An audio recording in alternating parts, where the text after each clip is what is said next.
Hello, learners and leaders. It's Aunt Bindi from Aunt Bindi's Bookshelf, and today we're going to do some science.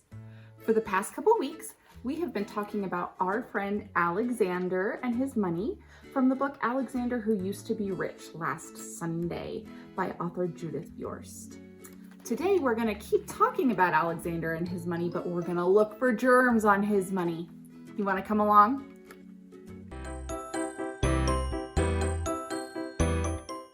All right, learners. So this week we've been talking about our friend Alexander from Alexander Who Used to Be Rich Last Sunday by Judith Viorst. We talked about Alexander's money and where it disappeared to. We did some fun money activities, some fun money math. We learned a little bit about money. We are still going to talk about money in this video, but we're going to do some science with money. We are going to talk about germs on money. Gross. I bet that once or twice in your life, you have had a coin or a bill and you put it in your mouth. And I bet your grown-up was not very happy about it. Why do you think that is? It's no big deal. We put food in our mouth all the time, right? Here's the thing about money. If you have coins and put them in your mouth, you could choke on that, right? Gross. Ugh, that's not any fun. Also, think about how many different hands have touched your money. Money doesn't get washed between the time that you give it to the cash register or the cashier and the time that it comes back into someone else's hand. Money gets touched so much. There are all kinds of germs on money. Blech. You've probably heard a lot about germs, especially recently. But what are germs? What makes us sick? Well, germs can be a lot of different things. They can be what's called a fungus, which is an organism with a lot of different cells that gets on our skin or under our toenails, and it gives us a yucky rash. It makes us all itchy. They can be a bacteria, which is one single cell, one tiny little cell that gets into our body. Usually more than one gets in, usually a lot get in. Gets into our body, they float around in our body and they make us sick. Or it can be a virus, and a virus is even smaller than a bacteria. A virus is so tiny that it doesn't even have all the things it needs to live. It has to get into our cells and use the equipment from our cells to reproduce, and that makes us sick. Today, we're gonna hunt some bacteria. So, we're gonna hunt bacteria, but where do we find them? Those bacteria are pretty tricky. You can't see them with your eye. They're in places you would never know. So, they're tricky. We're gonna have to be trickier. Let's outsmart them. All right, if we're gonna outsmart those germs, how are we gonna do it? Well, we have insider information. We know where those germs live. Remember when we talked earlier about how money gets touched a lot? Here's what happens. Hands touch the money. There are germs on the hands. When the hand touches the money, the germ moves onto the money, gets itself nice and cozy, and makes a home on that bill or coin. Okay, now that we know the germ's location, we need to go ahead and scoop them up. You can see that I have one of each kind of coin, penny, dime, nickel, quarter, and one of each kind of bill up to 20, 1, 5, 10, and 20. We're going to go ahead and take a sample from each of those. Now, I have my gloves on because I want to make sure that any bacteria that we transfer onto the agar plate is actually bacteria from the money, not bacteria from Aunt Bindi. So we're going to keep everything nice and clean and sterile. The first thing I'm going to do is get out my special water. This water, it's a special kind of water. It's called distilled water. And what that means is that any germs that might have been in the water, any little single-celled organisms that sometimes are in water, and it's okay. They're safe and healthy for you, but they might still be in here. All of those have been removed out of distilled water. That means, again, that any germs that we see on the agar plate are going to have come directly from the money. I also have my cotton swabs. These were sealed. I just opened them for this experiment. They're sealed and sterile. So again, no germs from anywhere else but the money. All right, I'm gonna go ahead and dip my cotton swab into the water here. That just helps the cotton swab be just a little bit more sticky. Then we're gonna rub it all over. We're gonna get all the germs. We're gonna get the germs from the back side. We're gonna get as many germs as we can.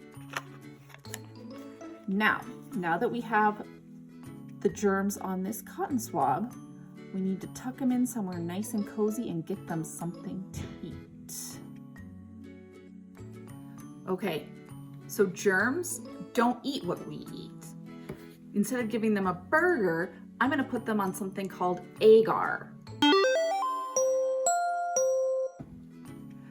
Agar, that's a weird word. It's kind of a fancy word, right? What it means is it's a kind of a jello. It looks like this, and it's made out of seaweed. Do you want to eat seaweed jello? I do not want to eat seaweed jello, but bacteria love it. When we rub the bacteria on this agar plate, it's basically like dropping them off at an all-you-can-eat buffet. All right, we are gonna go ahead and put these germs on this agar plate. Now see how I've written on the back of the agar plate? I have a 1 cent and a $1. And what that tells me is then when I go to collect these later, after they've rested and grown a little bit, I will know what germs came from what coin or bill. So this was the $1. I want to make sure I get it in the right spot. I'm just gonna rub those germs all over that agar plate. They are gonna be so comfy and cozy. They're gonna eat it up.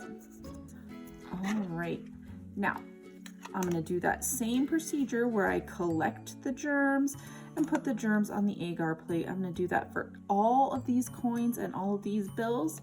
Then we're gonna tuck everything in, get them nice and warm, and let them sit for a few days to grow and reproduce. And then we'll pull them out and see what we have. Earlier, we talked about how bacteria are a single cell. Can we see a single cell with our eyes? No, we cannot. So, how will we know if we caught any germs? We can't see them. What do? Well, we're gonna make them so comfy and cozy on that agar plate that they are going to reproduce. Reproduce is another fancy word. What does it mean? All it means is to make more of yourself. Reproduce, make more of yourself. Bacteria reproduce by dividing themselves in half. They take 1 and become 2. So we're gonna make it so cozy that those bacteria reproduce and reproduce until there are thousands or maybe even millions of bacteria. So once the bacteria reproduce and reproduce and we have thousands or millions of bacteria, they pile all up on top of each other. They smush together and they form a colony. Oh, there's a fancy word, colony. In this case, a colony means a group of bacteria that's large enough that we can see it with our naked eye. All right, so it's been a few days. We tucked our agar plates and our bacteria in somewhere nice and warm and toasty. I will have complete details on what we did there for your grown-ups if you want to do this at home. And then we pulled the plates out and you can look and see what grew. I think this is so interesting. Look, the $1 has a pretty big colony right here. And the 5 has a couple big colonies, right? I don't know if you can see them, but there's like one teeny tiny colony on the $10 bill, one little one right there on the 20, couple on the 1 penny. I don't see any on the nickel or on the dime. I wonder why that is. What do you think? And then look at this quarter. There are germs all over that bad boy. I bet somebody put that quarter in their mouth and got their germs all over it. That's just a guess. I don't know if that's true, but oh my goodness, look at all that interesting stuff. All right, so we've flipped our agar plates over so you can see from the other side, and look at how cool these look. They look totally different from the other side, right? They're a little bit spiny and kind of funky, a little bit raised, so that's those thousands and millions of bacteria all piled up, and they kind of pile. So I'm guessing this is a different bacteria than this one. See how they make different patterns? So we have different kind of things going on. Now, something to think about. This is one huge colony, right? Super huge. This over here, there are a bunch of tiny colonies. We're gonna count our colonies, and we'll count this as one, and this is one. But they're different, they take up different areas, right? That is something for us to think about, and we'll talk about that a little bit when we do our bar graph. But look at how cool those look, so funky.